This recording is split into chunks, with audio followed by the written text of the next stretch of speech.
The best businesses are boring.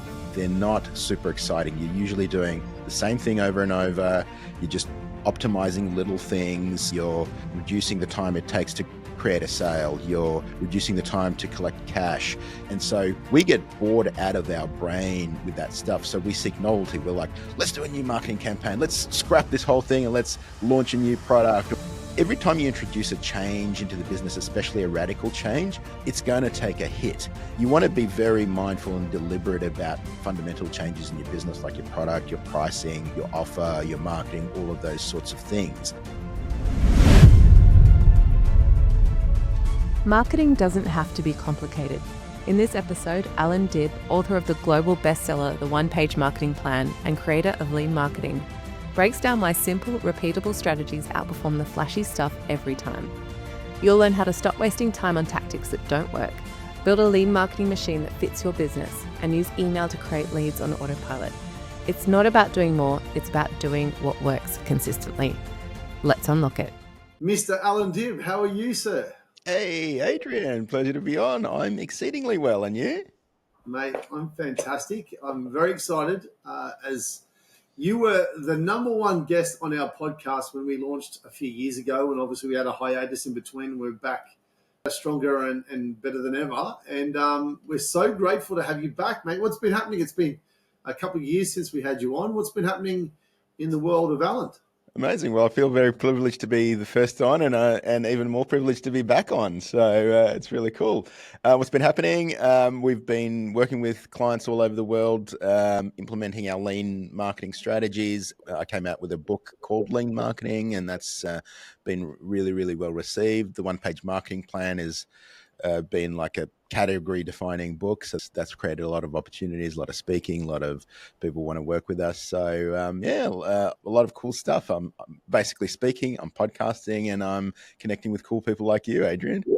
Mate, what a great life, hey? We pinch ourselves. We're pretty blessed, mate. I love the One-Page Marketing Plan, and I'm happy to say we're certified. And obviously, we've done that training with you and love it to this day. We've been still teaching it to our clients. We're kind of diving right into it. But one of the things I think about the simplicity about the One-Page Marketing Plan, it also, too, for the listeners, if you don't know this, it's been translated into 30 different languages across the world. Yeah. I'll just talk a little bit about this for a second. If something is that easy to understand that they're actually able to translate it into 30 languages, there's something there, man. What do you reckon the magic? What do you reckon the special sauce is about that many people, many countries wanting to change it into their own language to understand it and spread it to their people? I think our job as entrepreneurs is to simplify things. Whether, in my case, I teach marketing, and so my job is to simplify marketing. But really, we get paid to create convenience, to simplify things for people. So whether you're a plumber, you're an electrician, baker, butcher, candlestick maker, the more you can remove friction from what you do, the more you'll get paid. And so that's really why I think the book is connected with so many people. The three things people, or the words I constantly hear is, it gave me clarity. So it kind of removed all the unnecessary fluff that is often associated with marketing. It gave me a clear framework to work. So I'm not just doing random stuff. I now have a blueprint that I can follow and do. And the final thing is, it's easy. It's easy to implement. It's easy to do. It's easy to follow. So those three things are really the things that have really connected with my audience. And so they're the things I think of front in mind now whenever we launch a new product, if I'm doing a new book, if I'm doing any kind of project. Is it easy? Is it a clear framework? And will it give people more clarity or less clarity? And so they're the filters that I use now on everything. Lovely. Look, we always love to turn our podcast into an interview, but we love it to be a coaching session at the same time, so our listeners are getting heaps of value. And I'll be the student as always, but specifically from something that you've said years ago, and I'll never forget, to the listeners, stop your random acts of marketing, right? Yeah. Stop your random acts. So do you want to talk about some of the problems that tradies do or business owners do when it comes to random acts of marketing? So this is common across all businesses and all entrepreneurs, but we'll certainly apply it to tradies. Look, as entrepreneurs, we're driven by novelty. One of the biggest reasons that we leave the job or working for someone else or whatever is like, man, I'll blow my brains out if I had to do this every day for the rest of my life, doing the same routine, doing the same thing. I want to be my own boss. I want to do my own thing. That's really cool. That's a great catalyst for starting a business, for starting a new enterprise, whatever. But one of the things that I find is the best businesses are boring. They're not super exciting. You're usually doing the same thing over and over. You're just optimizing little things. You're reducing the time it takes to create a sale. You're reducing the time to collect cash. You're slightly improving the product over time. And so we get bored out of our brain with that stuff. So we seek novelty. We're like, let's do a new marketing campaign. Let's scrap this whole thing and let's launch a new product or whatever. And so every time you introduce a change into the business, especially a radical change, it's going to take a hit. And so you want to be very mindful and very deliberate about making changes, especially fundamental changes in your business, like your product, your pricing, your offer, your marketing, all of those sorts of things. And so we can't let novelty drive what we're doing. So because I'm on TikTok as well. I'm on Instagram as well. I see some new cool AI funnel tool or whatever, and I'm like, yeah, this is cool, and I've got to kind of pull back and say, okay, there's a time to have novelty and a time to play, but my business is there to generate cash. And that's usually a pretty boring sort of business. So we've got to figure out a way to funnel our novelty kind of gene into something else. It could be where you have, and in our business, we have what we call a skunk works. So basically where we have experimental little things that we do on the side, but it's not impacting our core business.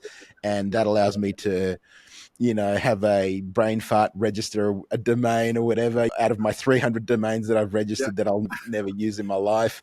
But it allows me to feed my novelty without kind of being disruptive to the core business. And I think that's really important. So bringing it back to marketing, like I said, we kind of get distracted. Let's launch a new website. Let's rebrand. Let's do all of these things.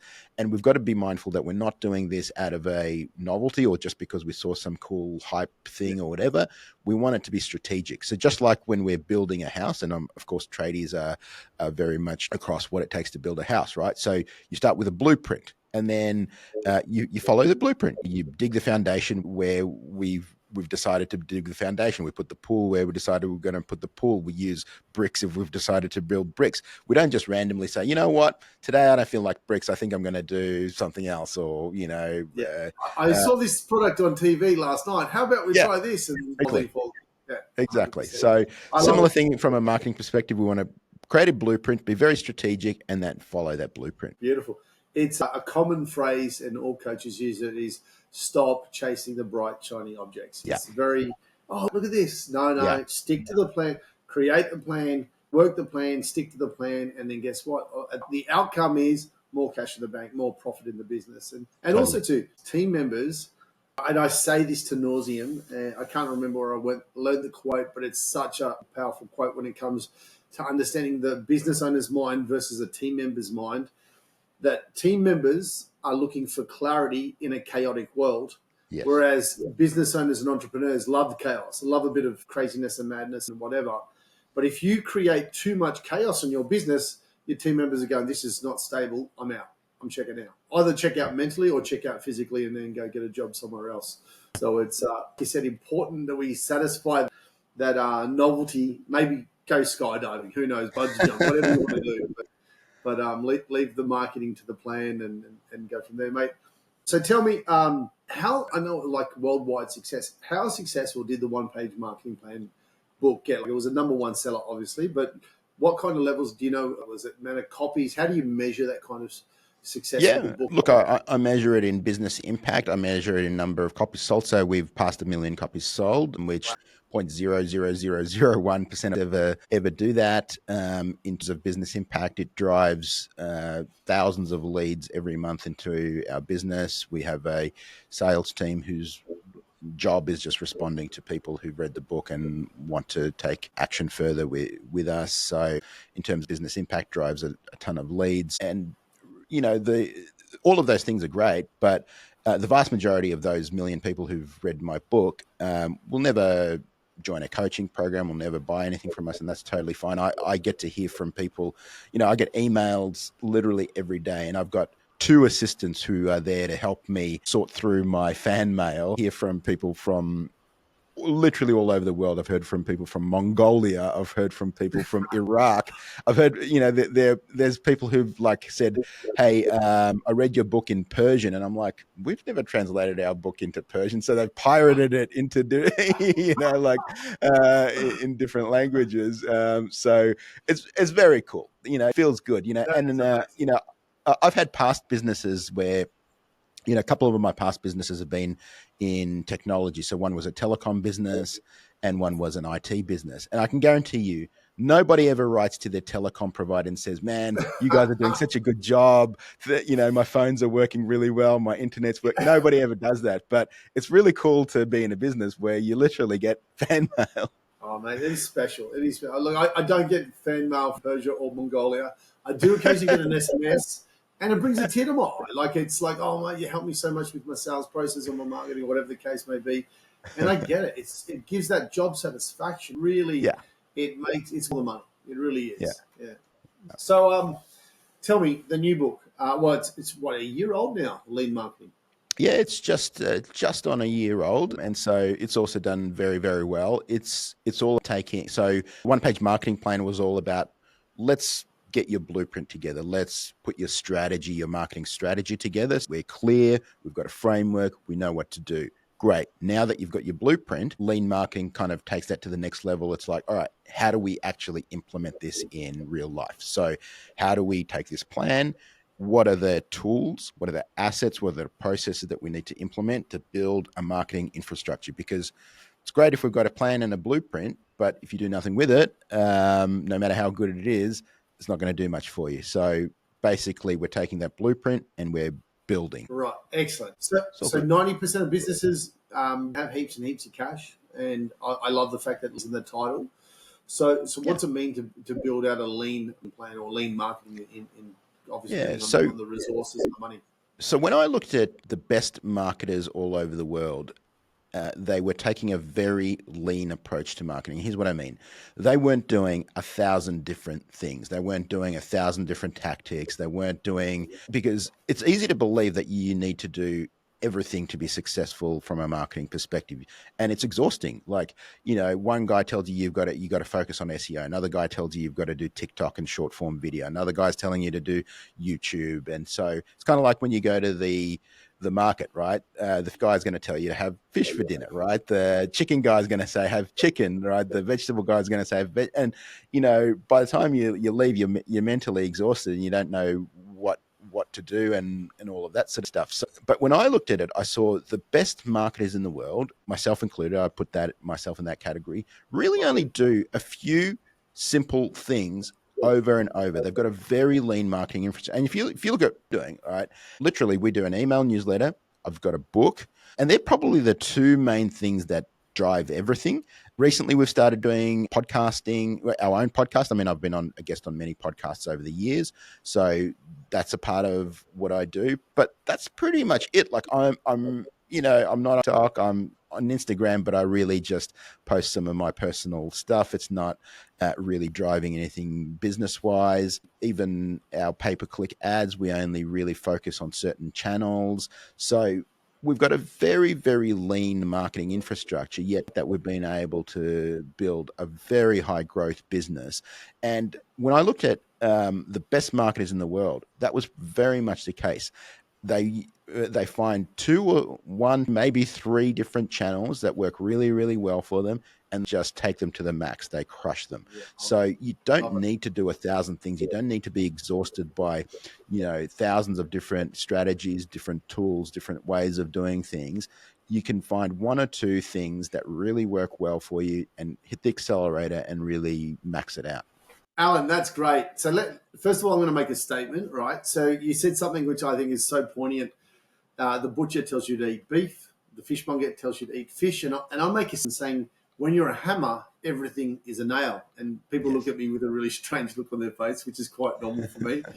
So I do love the fact that you've got to take that helicopter approach and start to look at the holistic aspect of marketing rather than just your narrow, like with your blinkers on from an SEO point of view, and look about. And again, it comes back to what you say in the one-page marketing plan is step 3 is my channels to market. Yep. So if I'm marketing to a 65-year-old to 75-year-old senior citizen, they're not going to be on TikTok, right? They're not going to be on most socials, okay? So how do I medium or channel or like medium to get to that person? So I love what you're saying there. That's really cool. The other thing I want to ask you about is email marketing. I absolutely love it. We've had profound results for our business and also for trade businesses. What would you say are some rules around email marketing? Yeah, so I mean, so many times we've heard that email marketing is dead, right? Over the decades, really. You know, every time a new platform comes out, they're like, email marketing's dead. This is the new thing. But we literally make millions of dollars every year from email marketing. It is an absolute workhorse. And the reason I think email marketing is so powerful is because you own the asset, you own the database. Whereas on a platform like YouTube or TikTok or Instagram or whatever, they're all great platforms. And like I said, many of our clients use them. We use some of them as well. But you're a tenant, you're not the landlord. You can be kicked out at any time.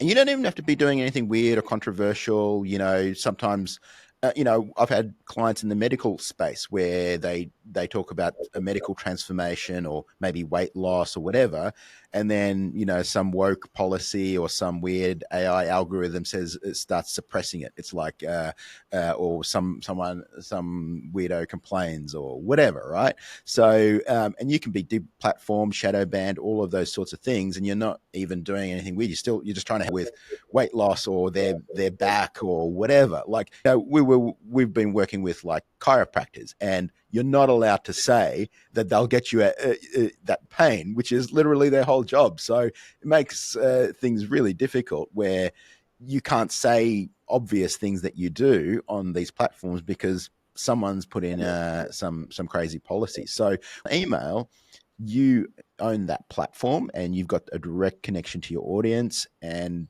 it's an asset that you own. You're not a landlord that can easily be kicked out and deplatformed. Love it. And we, even as coaches, I'm pretty sure, I don't know the exact specifics, but I know we can't say we're going to make you money. There's a lot of stuff insane because that's what we do. Yeah. But you can't have it in the heading, you can't have it in the copy, and that's the whole purpose of a coach or marketing. Yes. Marketing tradie coach. It just I agree. beggars belief. I love that. So tell me, still on the theme of email marketing, frequency of emails. We've had some discussions and some debates in our office. I'd love to hear it from yourself. Obviously, trades we're going to stick with, but also talking about different industries as well. But let's start with tradies. What do you reckon would be too many emails? What do you reckon? I mean, obviously there's rules around it. What are your thoughts?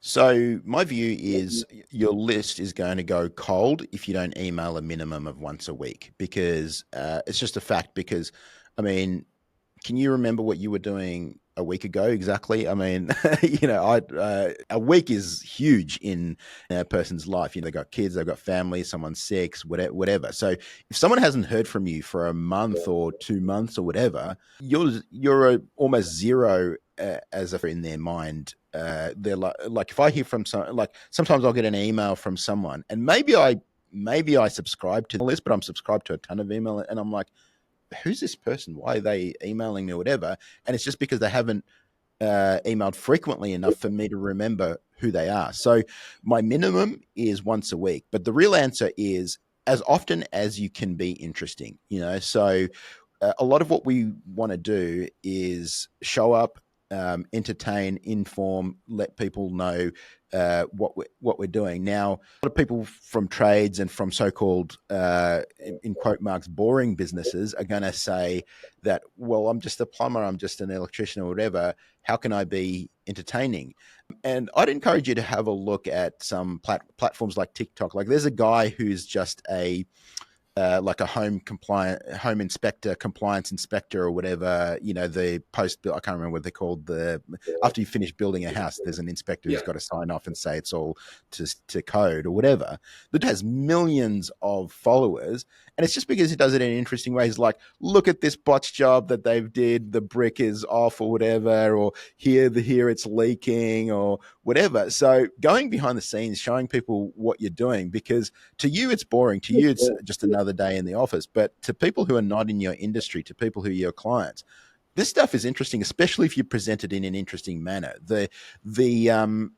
Where people is like, hey, we're awesome, buy our stuff, that gets boring very, very quickly. But if you just go behind the scenes, show people what you're doing, show people some of the cool stuff. Like there was a dude who was a local electrician. We just had a long power outage a couple of years ago, and they were showing this big generator that they were installing for another client nearby. And I'm like, oh shit, yeah, I need a generator at my place. So $15,000 later, and just from an Instagram post of them showing them unloading this gas generator from the back of their truck, installing it in a client, 15 grand with them to get a gas generator at my place. And of course I've never power since. So. Mate, I'm going to quickly add to that. The best people to are sales and marketing people. I bought solar panels and batteries for my house, and one of the models was called the Apocalypse Mode, and I went, I want it. I don't care how much 40 grand. I don't care. And I went, well done. Kudos to the marketer, because they knew they were tapping into my mindset. But I get you, man. And so coming back again, this is really cool. So interesting is the key when it comes to email marketing. I've seen people successfully email trading based databases weekly as well. We had a guest on yesterday, Will from Proximity. Thank you for doing your episode yesterday, mate. It was gold.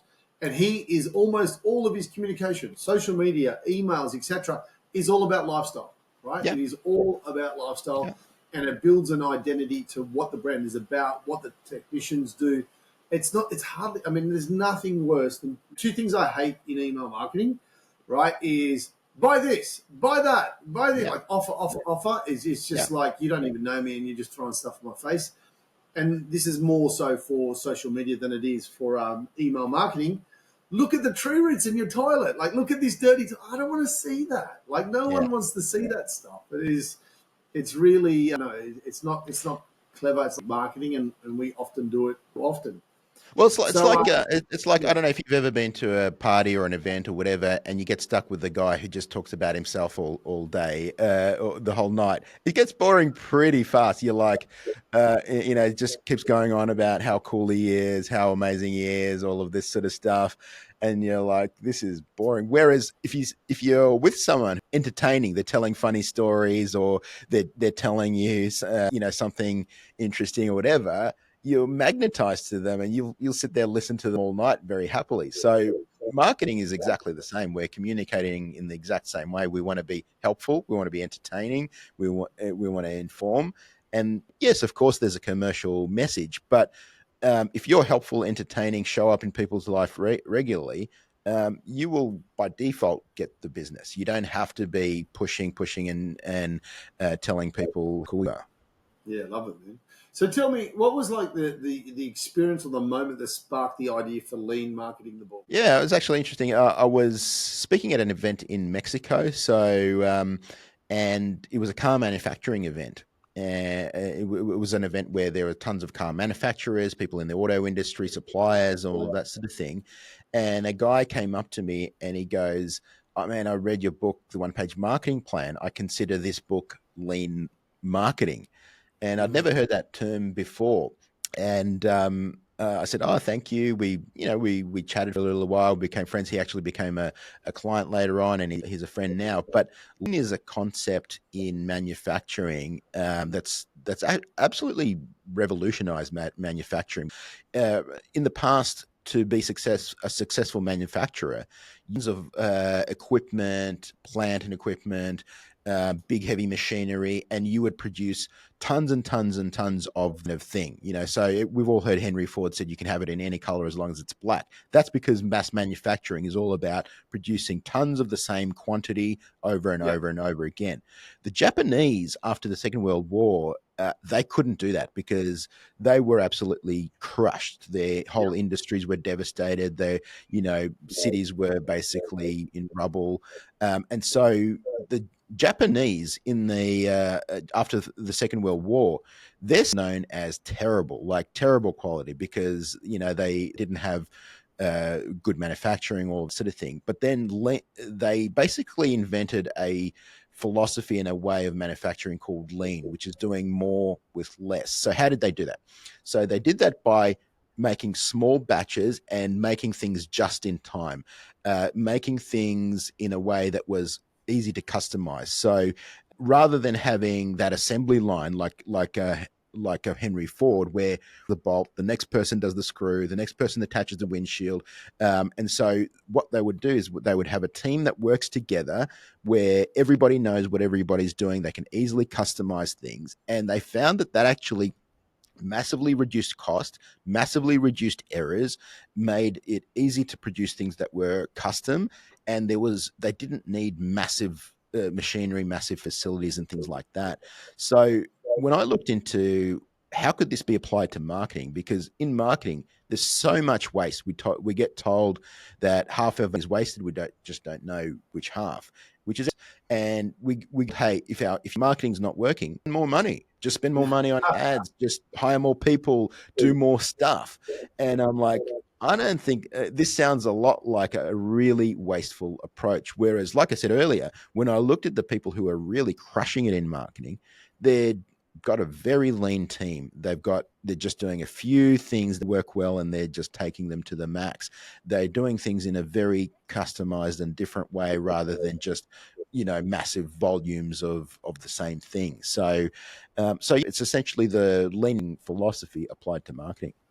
Alan, you make my heart sing, mate. I tell that story often about the Japanese car market in 1950s.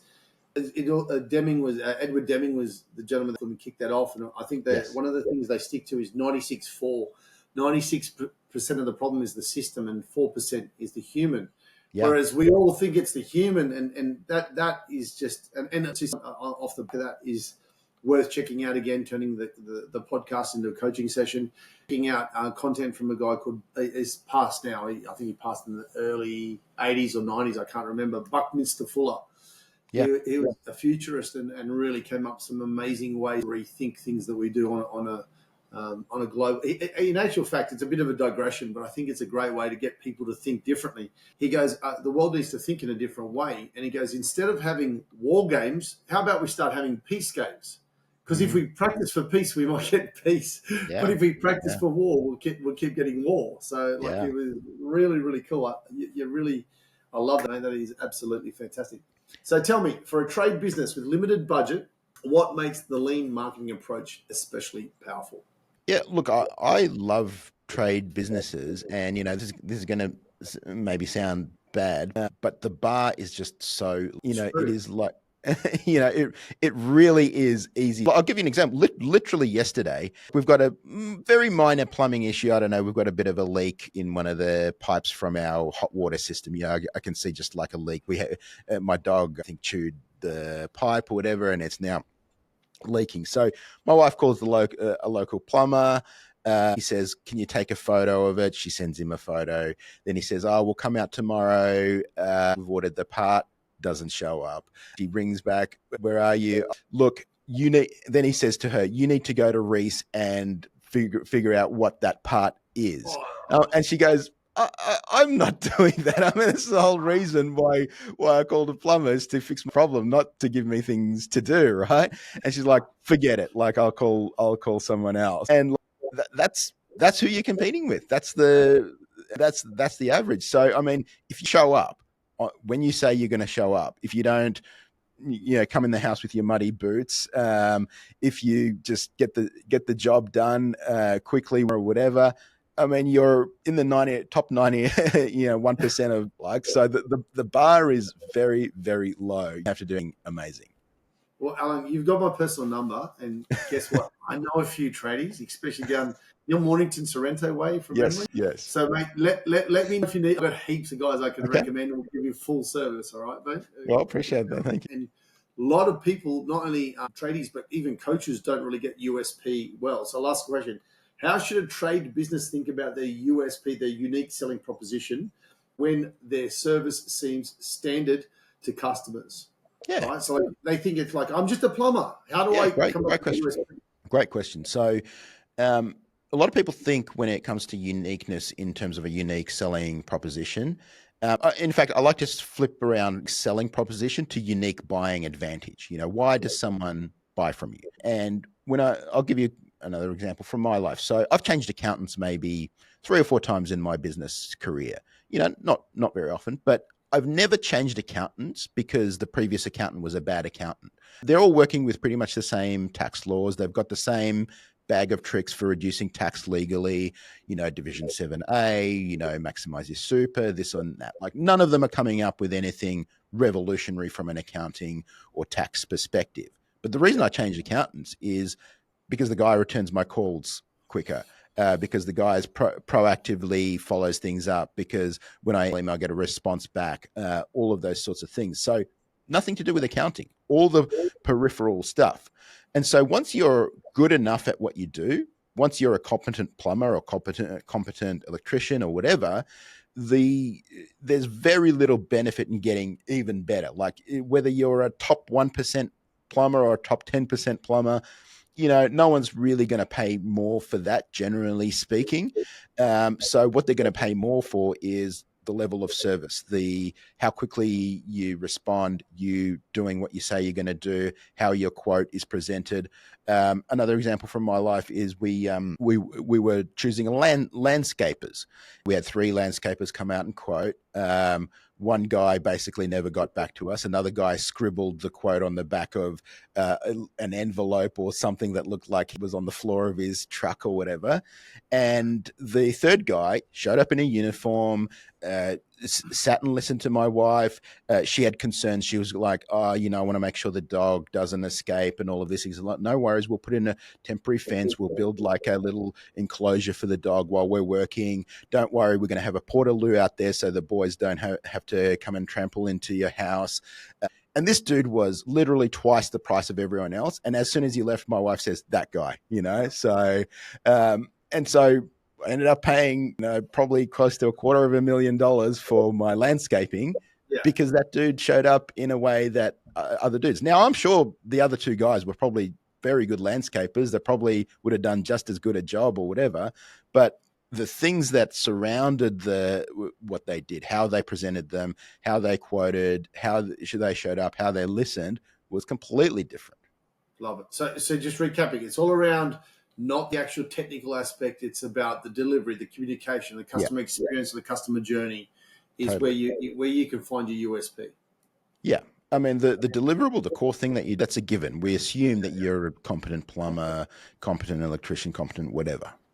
Love it. Now, what would you say to tradies that think, I don't need to market? I mean, I don't.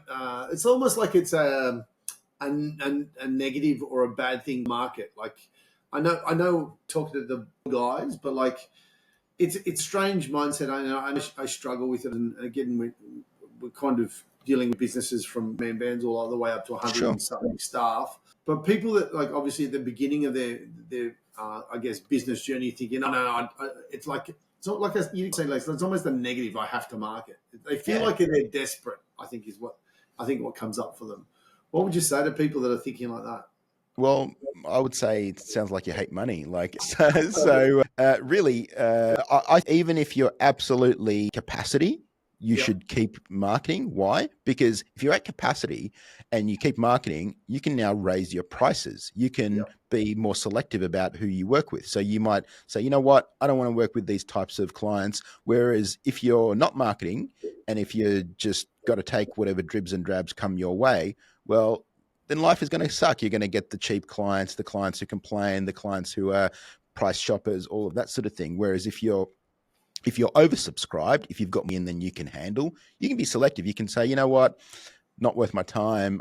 Go work with Joe Blow, or find someone else or whatever, and you can work with the most profitable, the most fun, the most affluent clients. So that would be my response. Is I mean, if you hate money, Stop then hating money. yeah, yeah, totally. My niche, or the listeners out there as well, is maintenance, home services. It can be even B2B, but mainly mums and dads in the suburbs. All right, the sales cycle is exceptionally short. I call, and if you don't answer away, like speed to lead, funny enough, we talked about that today in our team Yeah, meeting, is very important. So it's not like a kind of like a.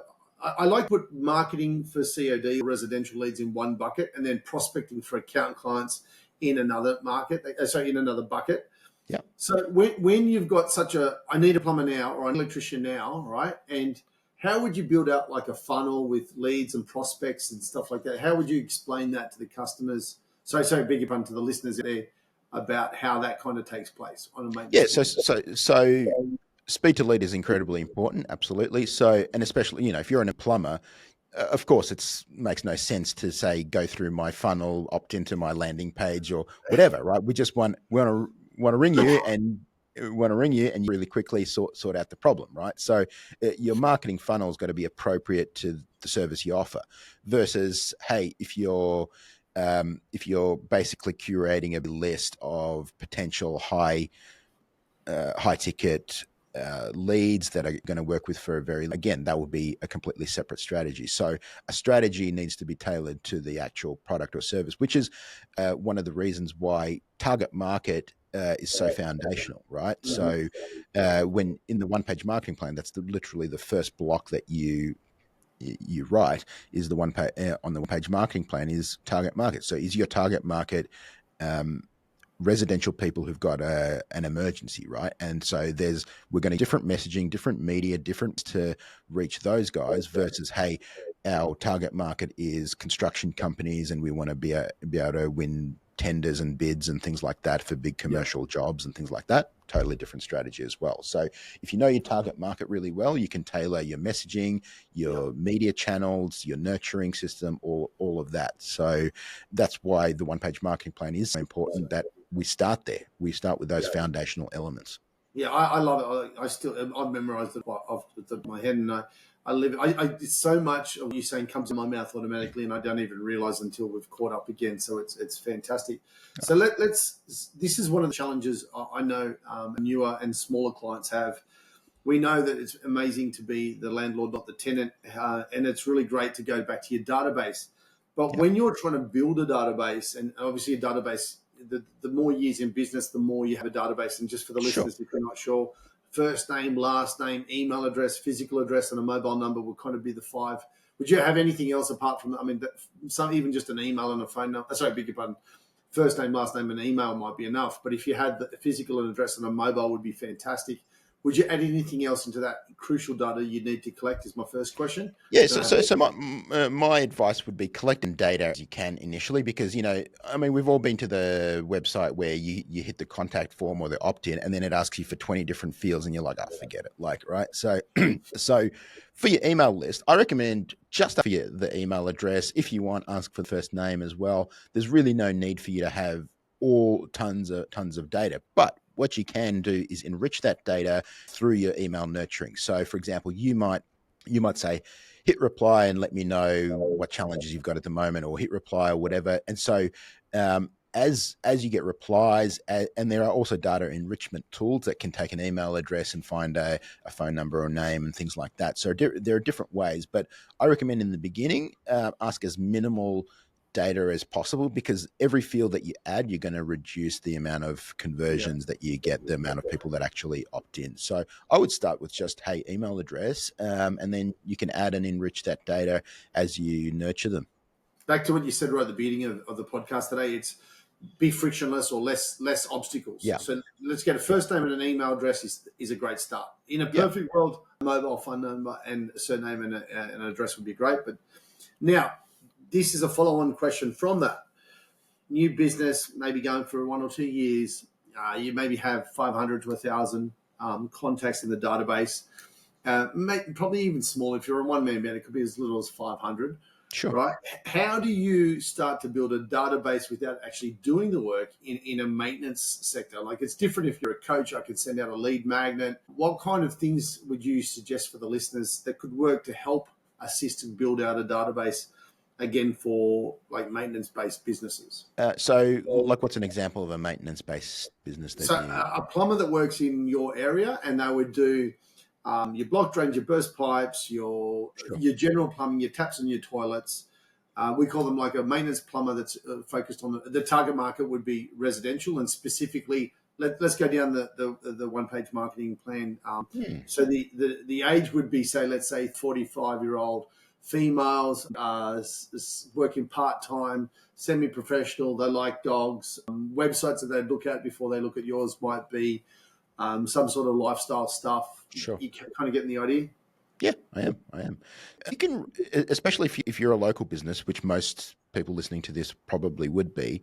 It's really, really easy to dominate a local area with Instagram or even TikTok or some of these short form media channels, especially if you're tagging with the local area, you're showing local area stuff, and you don't even need to be talking about the main thing that you're doing. Like if I was a plumber in the Mornington Peninsula area, I would just show cool stuff around the peninsula. Like here are things. I would show some work. I'd be like, here's a burst drain we did today.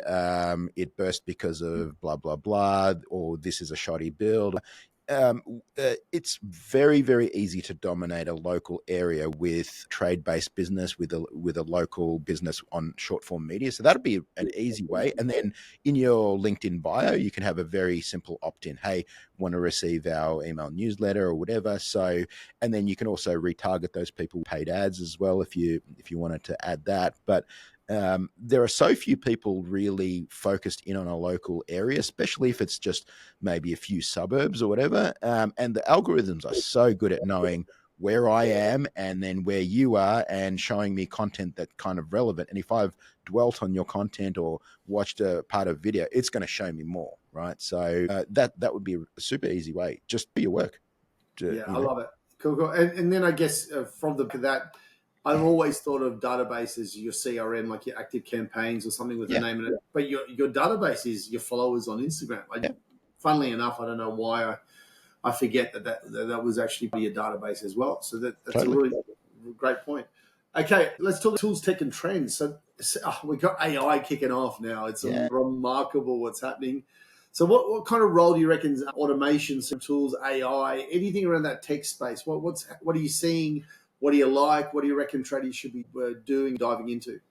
Well, I'm seeing a lot of leverage, like where you needed maybe 5 people in a marketing department, now you need maybe 2. Like literally a goal in our business this year has been to triple our revenue by adding no new staff. And it's because we're leveraging AI tools. So, and I'm not saying just type some crappy prompt into and generate AI generated content, right? Because AI, as good as it is, it's still very clear when it's AI content, something's AI written or whatever. But AI assisted, meaning, hey, can I be faster? Can I do it cheaper? Can I do it easier? So, for example, in our we run a podcast. We've got one video editor, and she's able to pump out content, short form content, because she's using AI tools. Now we've still got a person there, but previously we probably, to pump out the same amount of content, we would have needed at least probably 3 people.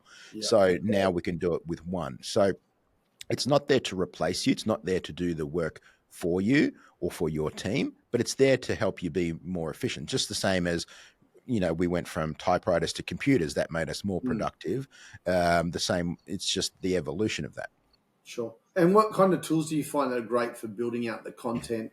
You might have a marketing, social media coordinator, and they've got to go and obviously build the stuff, which is probably the most time consuming. Yeah. What tools have you found work well? So I'm using large language model tools. I'm using Claude. I'm using ChatGPT. I'm using another one called Bolt, which sort of plugs into large language models. But you don't have to go crazy with the tools. So I think a large language model tool, and then there are media tools. So in our team, we use Descript, which is a great media editing tool. So From a marketing perspective, it's going to fall into three sort of categories. There's going to be large language models, which helps you work with text and things like that, Yep. and the written word. But and it helps you also, like from a perspective, like what would have taken me maybe an hour to research on, excuse me, on Google, trying to figure out, clicking different pages, collating all the information. Now I could do it in a minute, right? Yeah. So, from a perspective, then from a writing perspective, I don't get it to write for me, but I will help. I will get it to like edit. I will say, "Does this make sense?" And it'll say, "Yes, it makes sense." But you could have clarified it this way and that way. And I'm like, so that's very, very helpful from a writing perspective. And that is media tools, right? So, help you edit video faster, make your stuff more polished, crank out more in less time. And under those media tools, I've heard of Claude, but I don't know it. Is Claude one of the media tools? Or No, Claude is a large language model. It's basically a competitor to ChatGPT. It's probably more coding and business focused than ChatGPT, but it's basically a neck and neck competitor with ChatGPT. There are different models. There are probably 20 different large language models. They're not, like there's Gemini from Google, there's Claude from Anthropic, there's ChatGPT, and all of them have some strengths, some weaknesses. So I actually aggregate all of them in a tool called Bolt AI. It's just a front end, and I can say, hey, send this query to ChatGPT, send this query to Claude, send this query to Gemini, and I can get kind of different love results. it. Awesome, mate. That's fantastic. We never mentioned this at the beginning of the call, but you've had quite, and we're moving to another topic here: mindset, learning, longevity, so on. And I turned 50 last year. I don't know what happened. I reckon my mother got the birth certificate wrong. I can't believe that's Oh, the wow. truth. And longevity is becoming very, very like love in life. You want to get the most out of it. Totally. You've had a massive transformation, physical appearance, and you've been hitting the gym hard, mate. Talk to us about that, and also to, I believe there's a book on the way. Yeah, so basically, I don't know, you might say I had a midlife crisis or whatever, but it really, I looked at what were the areas of my life that I really needed to improve. And it was after my dad passed away. He was sick all his life. He was on dialysis. He had diabetes. And I'm like, I looked at a photo of him and me together, and we looked almost exactly the same, both big pot bellies and overweight and never exercised and all of that sort of thing. So I'm like, I'm not repeating this story. This is got to change, right? So I did. I cleaned up my diet. I started in the gym. I fixed other habits that were not helpful. So, importantly, I made it part of my identity. So I think that's one of the biggest ways to change habit. And I talk in the one page marketing plan about, hey, you're not a business owner, you're not an entrepreneur. You need to have the mindset shift. You're a marketer. And if you have that, hey, I'm actually a marketer that sells plumbing services. I'm a marketer who sells electrical services, whatever.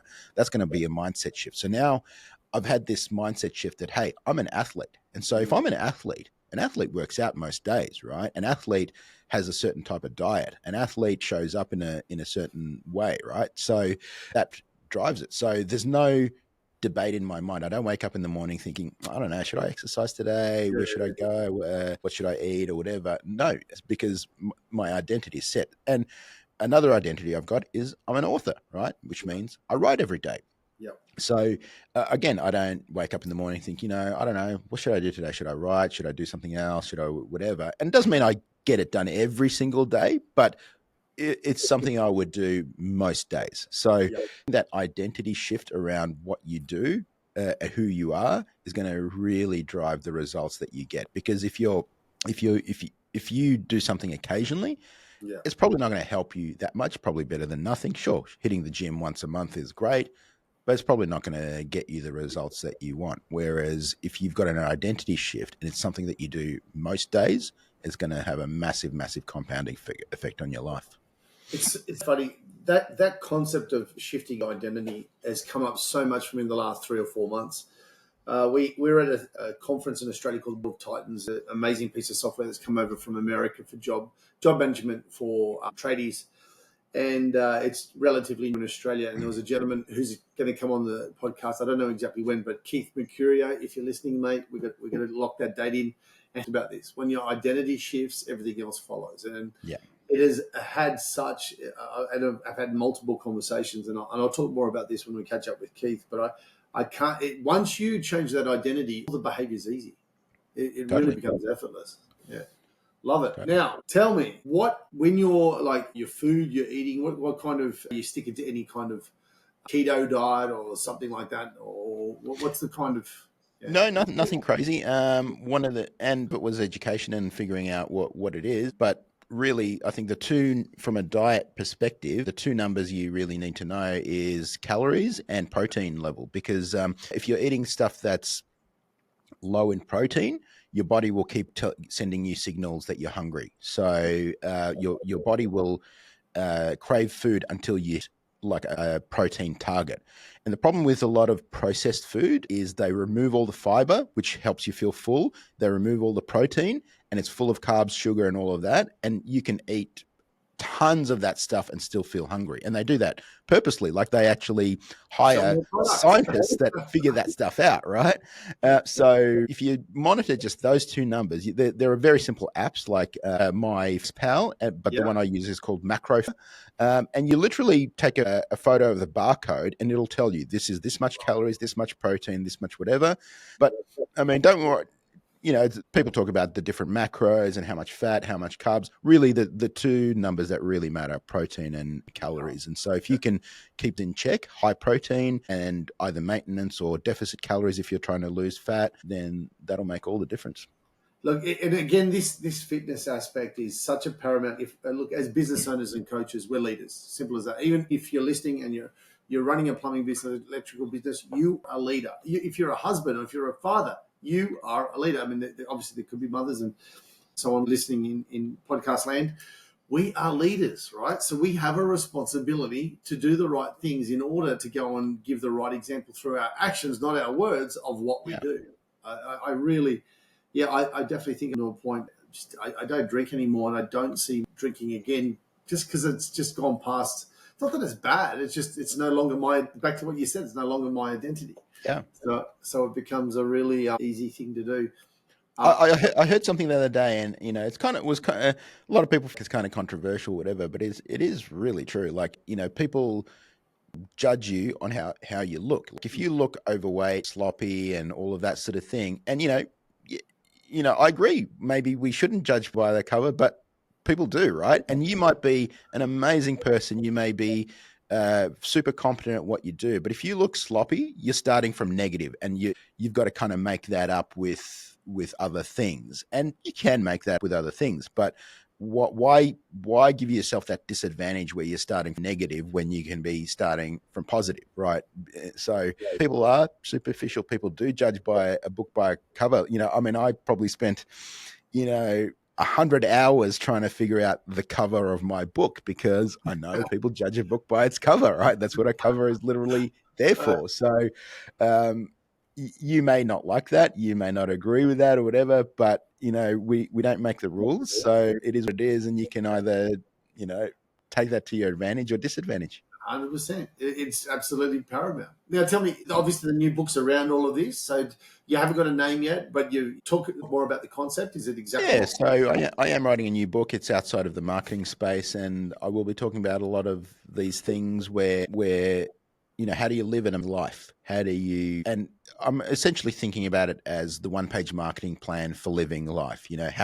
What are the few simple things that you can do that will help you live an incredible life? So it's definitely not going to be out this year. It'll be out next year. So look out for it. And I don't have a final title yet, but I'm working on it daily and I'm enjoying it. Can't wait. I'll be there as I was. I think I was even hassling you. When's Lean Marketing out? Yeah.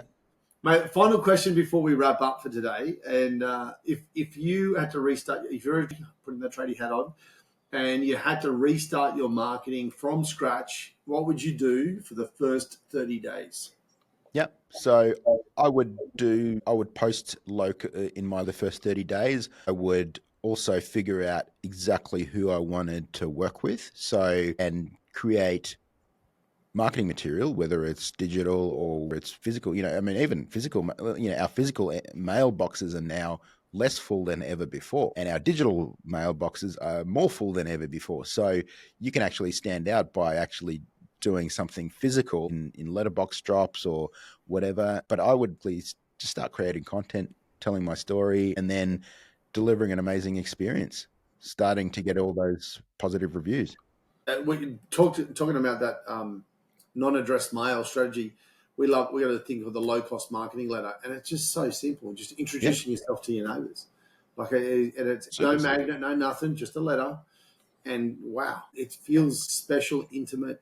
Yeah, I love that. Allan, any final comments you'd like to say before we part ways today? Yeah, look, I mean, the best marketer wins every time from a marketing perspective. It's not the best person who's great at the job or great technically at what they do or whatever. A lot of people are upset by that. They're like, I used to be upset by that. I used to have an IT company. I'm like, I'm better than those guys, and then they're crushing it and I'm struggling.